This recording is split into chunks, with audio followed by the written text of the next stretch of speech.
Hello everyone, welcome back to our series. आज हम start करने जा रहे हैं एक न्यू प्रॉब्लम स्टेटमेंट। क्या गिवन है अपने पास problem statement? Electrical field intensity से रिलेटेड एक प्रॉब्लम है, उसको सॉल्व करते हैं वन बाय वन। क्या गिवन है? Determine the total electrical field intensity. Electrical field intensity find करना है E vector and at origin. Origin मतलब 0 0 0। ओरिजिन का कोऑर्डिनेट क्या होता है? 0 0 0। Due to following charge distribution, यानी अपने चार्ज डिस्ट्रीब्यूशन का ऑलरेडी हमने देख लिया था कि कौन कौन से चार्ज डिस्ट्रीब्यूशन होते हैं। लास्ट लेक्चर में हमने कंप्लीट कर लिया था। जिन्होंने वो वीडियो नहीं देखा वो जाके चैनल पे देख सकते हैं एंड आई बटन में यहाँ पे लिंक मिल जाएगा। ठीक है, यस। तो क्या गिवन है? फर्स्ट पॉइंट हमें गिवन है ए पॉइंट चार्ज। एक पॉइंट चार्ज से हमने को इलेक्ट्रिकल फील्ड इंटेंसिटी फाइंड करनी है at point origin. 12 nano coulomb charge given है एंड पॉइंट गिवन है। देन -2 3 4 3 6। देन सेकंड क्या गिवन है? A uniform charge surface charge density, यानी rho V, rho S given है अपना सरफेस चार्ज डेंसिटी कितनी गिवन है? 0.3 नैनो कूलम। नैनो कूलम मतलब 10 की power -9 coulomb. Then at Z is equal to 2। अब वन बाय वन सोल्व करते हैं। कैसे सोल्व करना है? गिवन लिख लेते हैं पहले। गिवन सिमिलर टाइप के क्वेश्चन ऑलरेडी चैनल पे अपलोड है, वहां जाके देख सकते हैं प्रैक्टिस क्वेश्चन के लिए। ठीक है, गिवन क्या अपना फर्स्ट ई वेक्टर फाइंड करना है हमें ओरिजिन पे 0 0 0। ओरिजिन को हम लिख लेते हैं r0 vector 0 ax cap plus 0 ay cap plus 0 az cap, यानी वेक्टर फॉर्म में हमने लिख लिया। आई कैप जे कैप के कैप भी लिख सकते हैं इनकी जगह। एक्स की जगह आप आई कैप भी यूज कर सकते हैं, जे कैप भी यूज कर सकते हैं एंड के कैप। कोऑर्डिनेट होते हैं X axis Y axis and Z axis के डायरेक्शन वेक्टर्स होते हैं। देन ई वेक्टर हमने फाइंड करना है। देन फर्स्ट क्या हमारे पास पॉइंट गिवन है, चार्ज गिवन है हमारा 12 नैनो कूलम। नैनो कूलम को क्या लिखते हैं? 12 इंटू 10 की पावर -9 कूलम। देन पॉइंट क्या गिवन है? -2 3 6। तो इसको R1 वेक्टर कंसीडर कर लेते हैं। -2 ax cap plus 3 ay cap plus 6 az cap, ये अपने यहाँ पे वेक्टर लिख लिया। देन पॉइंट से एक अपना इलेक्ट्रिकल फील्ड इंटेंसिटी का फॉर्मूला क्या होता है? फॉर्मूला हमने देखा था E vector is equal to K Q into R 10 vector upon R10 का मैग्नीट्यूड का क्यूब। यहाँ पे अगर कैप में लिखते तो अपने यहाँ पे स्क्वायर लिखते एंड अगर वेक्टर में लिख रहे हैं तो यहाँ पे क्या जाएगा? क्यूब हो जाएगा। ये अपना फॉर्मूला है हमारे पास। एंड फाइंड क्या करना अपने पास यहाँ पे? के का वैल्यू डायरेक्ट अपने पास फाइंड होता है। के इज इक्वल टू 9 इंटू 10 की power +9 newtons metre square coulomb square. ठीक है, ये फॉर्मूला होता है यूनिट के साथ में लिख दिया हमने यहाँ पे। के का वैल्यू आपको याद रखना है R10। तो R10 हम यहाँ पे फाइंड कर सकते हैं इजीली। R10 कैसे फाइंड करेंगे? R10 वेक्टर क्या आता है? R0 minus R1 vector. तो R0 क्या गिवन है? R0 0 0 0। ओरिजिन गिवन है 0 ax cap plus 0 ay cap plus 0 az cap. Then minus क्या करना है? R1 क्या है हमारे पास? -2 ax cap plus 3 ay cap plus 6 az cap. अब यहाँ पे एक्स वाले में से एक्स वाला टर्म माइनस करना है एंड वाई वाले में से वाई वाला टर्म माइनस करना है। तो 0 -2 क्या आ जाएगा? +2 ax कैप। देन प्लस 0 -3 क्या आ जाएगा? -3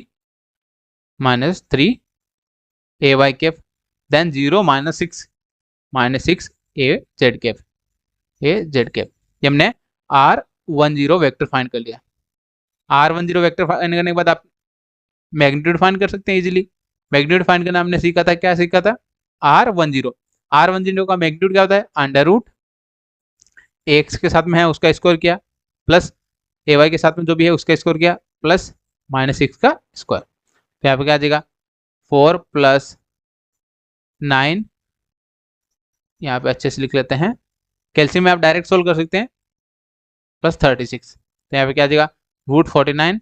√49 का कितना होता है? 7 और यूनिट क्या होता है? मीटर होता है, तो मीटर लिख लिया। आई होप ये आपको क्लियर हो गया होगा। ये हमने वेक्टर फाइंड कर लिया, डायरेक्शन वेक्टर फाइंड कर लिया। अब ई वेक्टर इजीली फाइंड कर पाएंगे। Electrical field intensity E vector is equal to K का वैल्यू क्या है अपना? 9 इंटू 10 की पावर +9। क्यू का वैल्यू क्या है अपना? 12 नैनो कूलम। तो 12 इंटू 10 की power -9 coulomb divide by magnitude क्या है? 7 का क्यूब इंटू वेक्टर, वेक्टर क्या है हमारे पास 2ax cap minus 3ay cap minus 6az cap, ये हमने यहाँ पे वेक्टर लिख लिया। अब ये सभी कैल्सी में सोल्व कर सकते हैं, ये कैलकुलेशन का पार्ट है, तो आप कैल्सी में इजीली सोल्व कर पाएंगे। कैल्सी में सोल्व करने के बाद क्या वैल्यू बन रहा है यहाँ पे, तो इसको सोल्व किया मैंने यहाँ पे 0.3149, यहाँ पे सोल्व करने के बाद वैल्यू बन रहा है।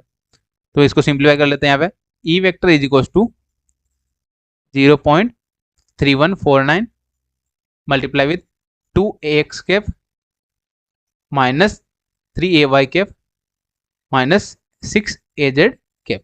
अब ये x वाले के साथ भी मल्टीप्लाई करना है, y वाले के साथ मल्टीप्लाई किया एंड z वाले के साथ मल्टीप्लाई किया, तो क्या आ जाएगा ई वेक्टर x वाले के साथ मल्टीप्लाई किया यानी 2 के साथ मल्टीप्लाई किया, तो क्या आ जाएगा यहाँ पे 0.629 ax कैप, देन y वाले टर्म के साथ मल्टीप्लाई किया, सेकंड टर्म के साथ -3 से मल्टीप्लाई किया, तो क्या आ जाएगा -0.943 ay कैप, देन नेक्स्ट क्या है -6 के साथ मल्टीप्लाई किया, तो -6 के साथ मल्टीप्लाई करने का क्या वैल्यू बन रहा है -1.887 az cap 887 az cap. I hope ये आपको क्लियर हो गया।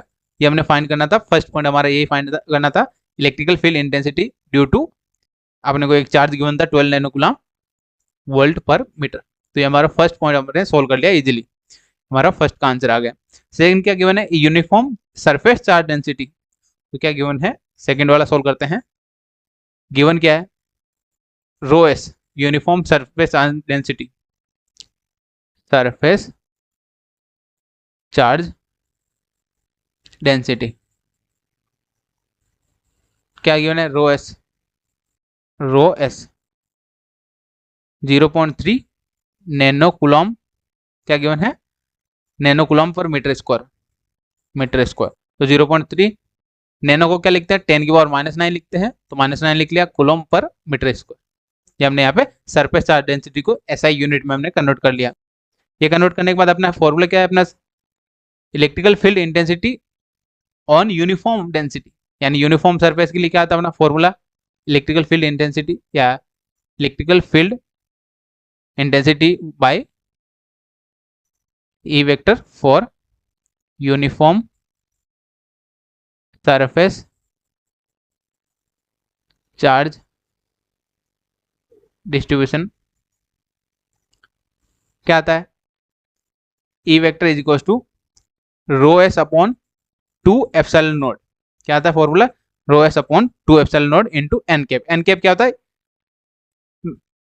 नॉर्मल वेक्टर या परपेंडिकुलर वेक्टर ऑफ सरफेस, यानी जो भी सरफेस अपना सरफेस कंसीडर किया, सरफेस कंसीडर करने के बाद नॉर्मल वेक्टर जो भी होता है वो क्या होता है, एन कैप। आई होप ये आपको क्लियर हो गया होगा, हमने यहाँ पे देख लिया सरफेस और ये क्या आ गया, नॉर्मल वेक्टर। तो यहाँ पे ये फॉर्मूला आपको याद रखना है। फॉर्मूला याद रखने के बाद अपने रो एस गिवन है, एप्सिलॉन नॉट का डायरेक्ट वैल्यू होता है, एप्सिलॉन नॉट का आपको वैल्यू याद रखना है। जब हमने फर्स्ट लेक्चर हुआ था, फर्स्ट लेक्चर में हमने देखा था क्या होता है वैल्यू 8.85 इंटू 10 की पावर -12 फेरेड पर मीटर, ये क्या होता है, एप्सिलॉन नॉट का डायरेक्ट वैल्यू होता है। तो यहाँ पे वैल्यू पुटअप कर देते हैं।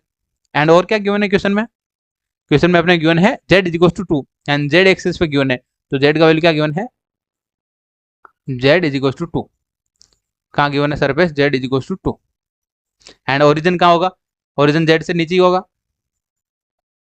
z इज इक्वल टू 0 कहाँ होगा, नीचे। तो ओरिजिन कहाँ हो रहा है, नीचे हो रहा है, तो क्या आ जाएगा माइनस, डायरेक्शन क्या हो जाएगी, माइनस नेगेटिव डायरेक्शन।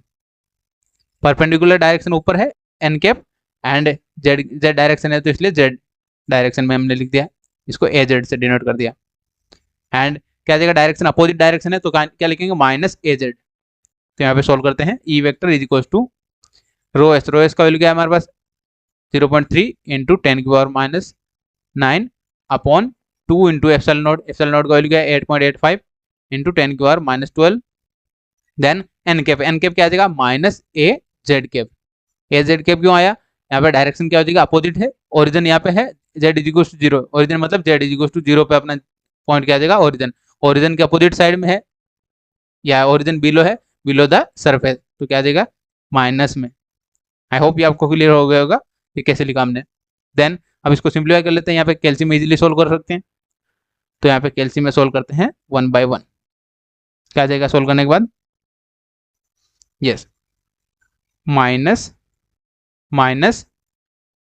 16.93 ए जेड कैप, ये क्या क्या हमारा ई वेक्टर जेड फॉर्म में वोल्ट पर मीटर।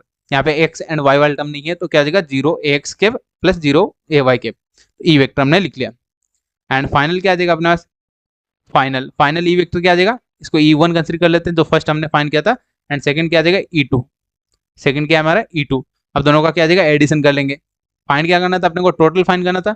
टोटल कैसे फाइंड करते हैं, electrical field by first and second, and जो भी चार्ज है पॉइंट चार्ज से एंड सरफेस चार्ज डेंसिटी से जो भी इलेक्ट्रिकल फील्ड जनरेट हो रहा है उनका एडिशन कर देंगे फाइनल। तो क्या आ जाएगा total electrical field intensity E is equal to E1 plus E2, E1 plus E2 find कर लेते हैं। E1 क्या बनेगा, यहाँ पे E1 क्या बना था हमारा वो लिख लेते हैं। E1 हमारा आया था 0.629 AX cap minus 0.943 AY cap, then minus 1.887 AZ cap, then plus क्या करना है, इसको करना है माइनस E2 क्या है अपना यहाँ पे 0 AX कैप लिख देंगे प्लस 0 AY कैप लिख देंगे, क्योंकि यहाँ पे जेड वाला टर्म है तो जेड वाला क्या देगा minus 16.93 AZ cap. I hope ये आपको क्लियर हो गया होगा। देन अब एक्स वाले टर्म को एक्स वाले साथ ऐड कर देते हैं, यहाँ पे क्या जाएगा 0 के साथ ऐड किया क्या जाएगा E vector is equal to 0.629 AX cap, ये हमने यहाँ पे ऐसे लिख दिया। देन नेक्स्ट क्या अपना यहाँ पे माइनस से 0 से कर तो क्या जाएगा minus 0.943 AZ cap, then sorry AY cap, Y वाले टर्म को वाई वाले टर्म के साथ कर दिया। देन जेड वाला टर्म क्या आ जाएगा यहाँ पे माइनस 1.887 है, देन यहाँ पे क्या आ जाएगा माइनस 1.16.93 है, तो इसको कैल्शियम में आप इजीली सोल्व कर सकते हैं। तो क्या आ जाएगा यहाँ पे minus 18.828 AZ cap. I hope ये आपको क्लियर हो गया होगा, ये हमने एडिशन करके सोल्व कर लिया। ये हमारा टोटल इलेक्ट्रिकल फील्ड इंटेंसिटी आ गया, इसको हम वोल्ट पर मीटर में यूनिट लिख देते हैं, वोल्ट पर मीटर। आई होप ये आपको क्लियर हो गया होगा, ये हमने 1 by 1 सोल्व कर लिया। अगर आपको इसका मैग्नीट्यूड फाइंड करना है तो मैग्नीट्यूड कैसे फाइंड करते हैं, तो मैग्नीट्यूड भी आप इजीली फाइंड कर सकते हैं। ई वेक्टर का मैग्नीट्यूड क्या बनेगा अंडर रूट फर्स्ट वाले का स्क्वायर 0.629 का whole square plus minus 0.943 whole square plus minus 18.828 whole square. आप इसको कैल्शियम में इजीली सोल्व करेंगे। कैल्शियम में सोल्व करने के बाद क्या वैल्यू बन रहा है, अभी सभी टर्म को अपन कैल्शियम में सोल्व कर सकते हैं। कैल्शियम में आप वैल्यू पुटअप कीजिए, वैल्यू पुटअप करने के बाद वैल्यू बन रहा है 18.86 वोल्ट पर मीटर। ये हमारा फाइनल आंसर आ गया। आई होप ये आपको क्लियर हो गया होगा। इसमें क्वेश्चन में अपने फाइंड करना था इलेक्ट्रिकल फील्ड इंटेंसिटी फाइंड करना था, अपने को 2 पॉइंट गिवन थे। फर्स्ट पॉइंट हमारा था इलेक्ट्रिकल पॉइंट चार्ज, एक पॉइंट चार्ज से अपने को फाइंड करना था electrical field intensity. Second given था यूनिफॉर्म सरफेस चार्ज डेंसिटी, तो उनकी हेल्प से अपने को सॉल्यूशन करना था। आई होप ये आपको इजीली समझ में आ गया होगा। और भी कोई डाउट रह जाए तो आप कमेंट में पूछ सकते हैं। ठीक है, मिलते हैं नए टॉपिक के साथ नेक्स्ट वीडियो में, तब तक के लिए थैंक यू।